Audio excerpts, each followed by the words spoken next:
আসসালামু আলাইকুম everyone, welcome back to chef's kitchen. আশা করছি সবাই ভালো আছেন। আমরা আলহামদুলিল্লাহ ভালো আছি।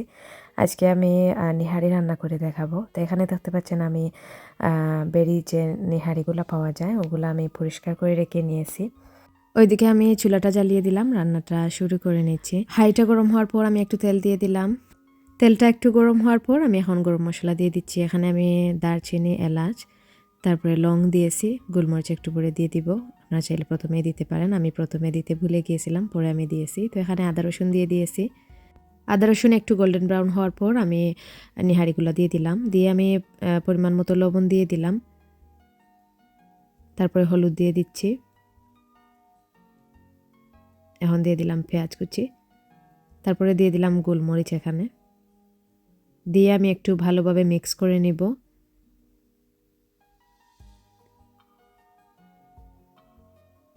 তো ভালোভাবে আলতো করে নেড়ে দিবেন, দিয়ে ভালোভাবে মিক্স করে রেখে দিবেন। আর আমি পরে পানি দিয়ে দিব, আর দিয়ে আমি ঢাকনা দিয়ে ঢেকে রেখে দিব একেবারে।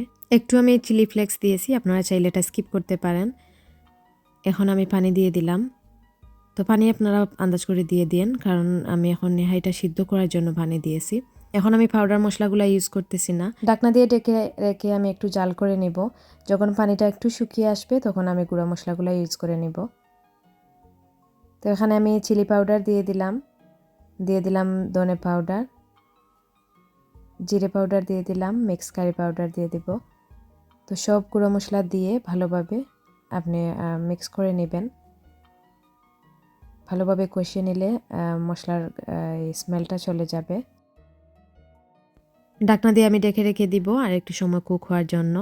তো নিহারিটা আসলে রান্না করতে একটু সময় লাগে, সিদ্ধ হতে একটু টাইম লাগে। তো এখন আমার মশলা দেওয়ার পর পানি যখন শুকিয়ে আসছে তখন আমি একটু পরিমাণে পানি দিয়েছি, যেহেতু আমরা রুটি পিঠা বা মেরা পিঠার সাথে খাবো ওই জন্য। এখন আমি ঢাকনা দিয়ে ঢেকে রেখে দিব যাতে বলকটা তাড়াতাড়ি চলে আসে।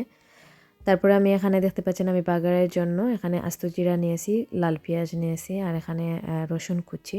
আপনারা চাইলে সাদা পেঁয়াজটা ইউজ করতে পারেন। তো একটা ফ্রাইং প্যান বসিয়ে নিলাম, নিয়ে আমি পরিমাণ মতো তেল দিয়ে দিলাম, দিয়ে আমি রসুন কুচি দিয়ে দিচ্ছি। তো রসুন কুচি দেওয়ার পর একটু গোল্ডেন ব্রাউন হওয়ার পর আমি এখানে পেঁয়াজ কুচি দিয়ে দিব। দিয়ে ভালোভাবে নেড়ে চেড়ে পেঁয়াজটাও একটু গোল্ডেন ব্রাউন করে নেবেন।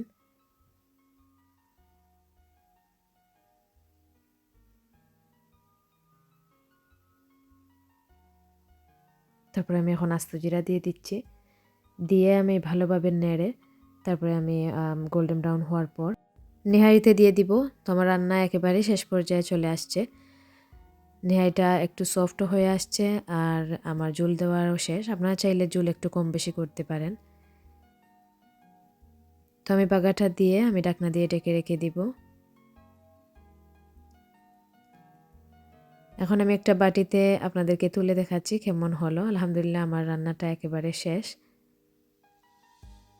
তো এই নেহারিটা আসলে খুবই সফট হয়েছিল আর খেতেও সুস্বাদু ছিল আলহামদুলিল্লাহ।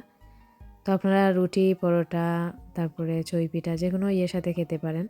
তো আমরা ঠান্ডার দিন আসলে এটা আমাদের খাওয়া হয়, আর গরমে আসলে এত বেশি খাওয়া যায় না। ঠান্ডার দিনে প্রায় সময় আমি চেষ্টা করি যে ঠান্ডার সময়টা খাওয়ার জন্য, গরমে আসলে আনাও হয় না, খাওয়াও হয় না। তো আমি ভাবলাম আমার চ্যানেলের রেসিপিটা করে রাখি, কোনো একদিন কোনো আপুদের হেল্প হতে পারে। এই তো আমি রুটি পিঠার সাথে সার্ভ করে নিয়েছি। তারপরে আমি চই পিঠা কয়েকটা বানিয়েছিলাম। চই পিঠার সাথেও আমি আমার আয়ানকে দিয়েছিলাম। ভাবলাম একটু ভিডিও করে রাখি, আমার চ্যানেলে থাকবে।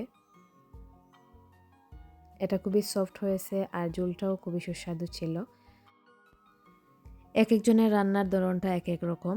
তো আমি যেভাবে রান্না করি ওইভাবে আমার চ্যানেলে আমার রেসিপিগুলো শেয়ার করি। আমাদের আসলে এত বেশি রান্নার ইয়ে হয় নাই, কারণ আমার মা চাচিরা যেরকম রান্না করেছেন ওদের রান্নাটা আসলে খুবই মুখে লাগার মতো আসলে। তো আমরা রান্না অনেক কিছু শেখার আছে, অনেক কিছু এখনও শিখতেছি। আমার ক্ষুদ্র অভিজ্ঞতা থেকে আপনাদের সাথে আমার রান্নাগুলো শেয়ার করি। সবাই ভালো থাকবেন। আসসালামু আলাইকুম। আল্লাহ হাফেজ।